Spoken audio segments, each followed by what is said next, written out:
On peut aussi, avec ça, acheter des chars de combat, 50, 100 chars de combat, afin d'intimider nos voisins qui nous agressent. Donc on supprime toutes ces institutions. Et là, oui, et j'ai aussi démontré que la politique coûte très cher, n'est-ce pas, mais aussi la démocratie.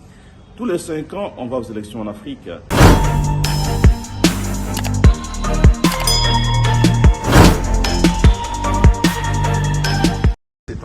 Donc je pense qu'il faut placer mon idée dans son contexte, en fait.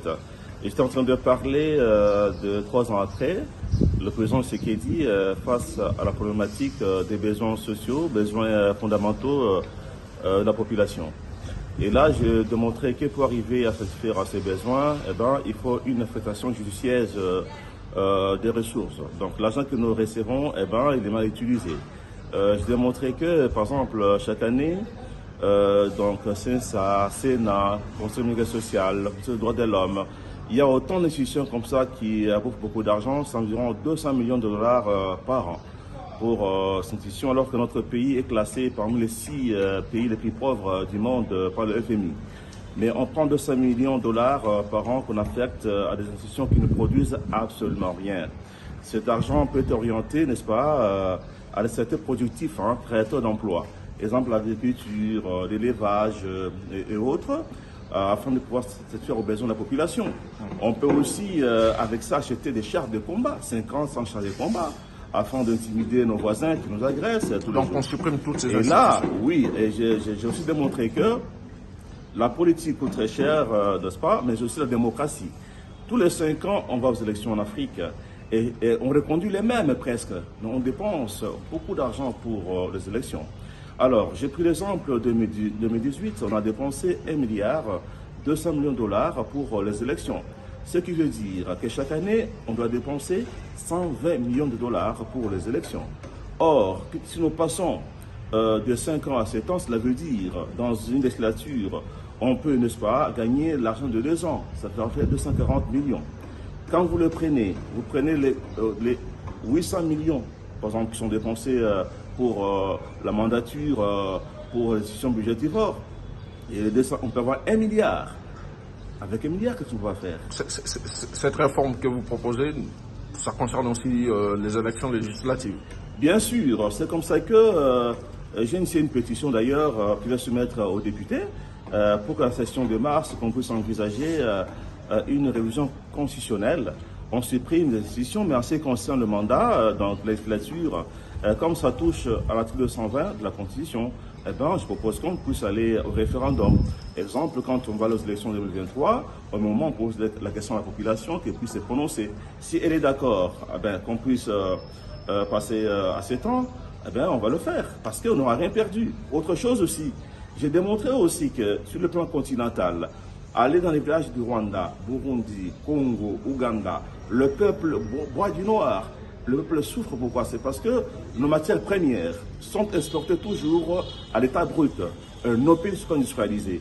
Il faut que l'Union africaine puisse voir cette question afin que l'Afrique arrête d'exporter ces matières premières à l'état brut pour que nos pays soient industrialisés et qu'on crée de l'emploi pour notre jeunesse. Et comment répondez-vous aux critiques des gens qui disent que Mbika fait toutes ces propositions parce qu'il ne se retrouve pas au gouvernement actuel ou parce qu'il a besoin de...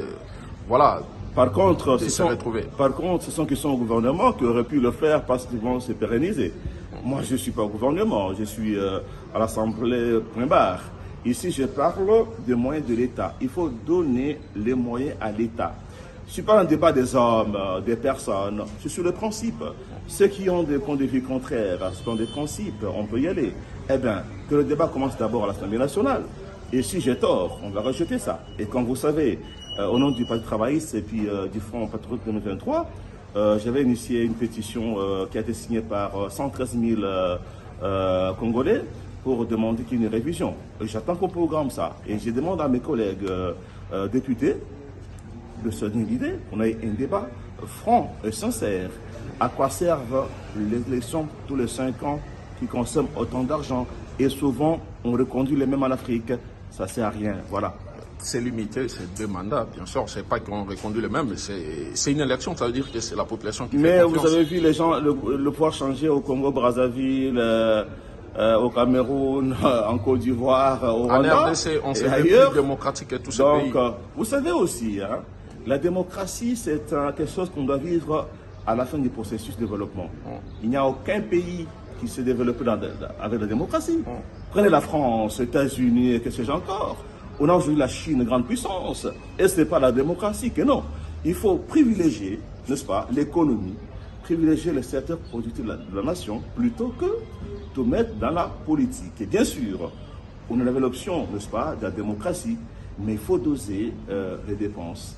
Donc il faut que l'article 220 de la Constitution soit, n'est-ce pas, soumis au référendum. C'est la faute au leadership qui est élu, qui n'est pas en mesure de faire bouger les choses. Il y a deux aspects. Ouais. Il y a l'aspect gouvernance interne, lutte contre la corruption, n'est-ce pas, mauvais gaspillage des ressources, donc la corruption et autres, la gabegie financière. Ça, c'est sur le plan interne. Vous voyez, le Botswana, par exemple, il a réussi à refuser d'exporter son diamant à l'état brut. Aujourd'hui, le Botswana, on l'appelle la Suisse d'Afrique. Il a combattu la corruption, il a la bonne gouvernance. Nous aussi, on peut le faire. Mais en dépit de ça, il y a les aléas qui dépendent pas de nous, qui sont sur le plan international. Nous sommes exploités. Dites-moi quel pays s'est développé en exploitant ses ressources naturelles de façon brute. Prenez la Chine, prenez la...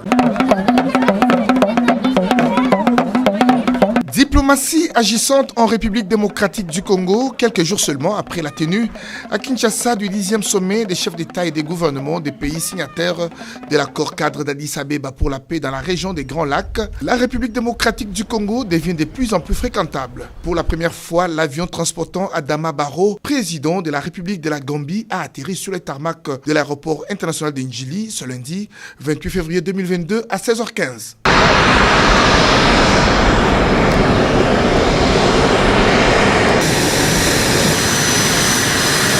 Le chef de l'État gambien est en visite officielle de 48 heures. Il sera question de la coopération diplomatique et relations bilatérales.